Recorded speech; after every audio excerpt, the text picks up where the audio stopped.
So you've seen the Realme GT7 performance test earlier. Now let's dive deeper into it after 2 weeks of my usage, what I like about it as a daily driver.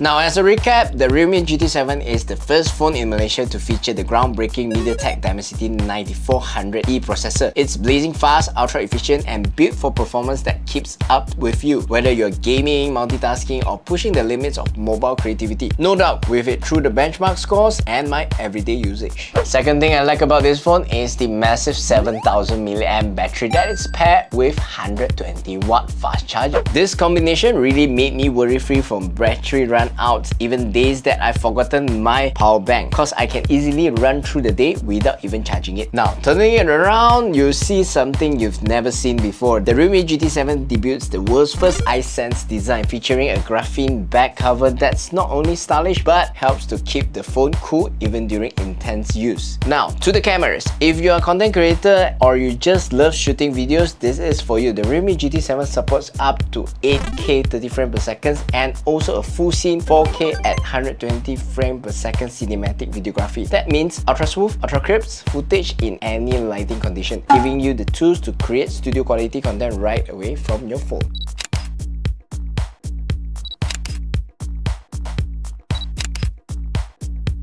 Now, you're not just looking at a powerful chipset, you're also looking at an industry-leading 6000 nits Pro eSport display. Whether you're outdoors, in harsh sunlight, or inside pushing the frame rates in your favorite mobile game, the GT7 display adapts, outshines, and outperforms. Now, AI is the deal. So, Realme also stepping into the AI era with the world's first AI planner. Well, this one, I really like it because it helps you to manage your time, plan your day, organize your stuff, all powered by advanced machine learning. It's like having a small assistant in your pocket. Of course, the Realme GT7 doesn't just look good, but it also comes with IP69, dust and water resistance, as well as armor shield glass. So in a nutshell, if you ask me, is this Realme GT7 a performance flagship smartphone? I think this is not just a performance smartphone, but an all-rounder flagship smartphone. So with this price, I think it's really worth the buck for you to try it on. Let me know what you think in the comments below, and I'm Josie. I'll see you guys in the next one. Ciao!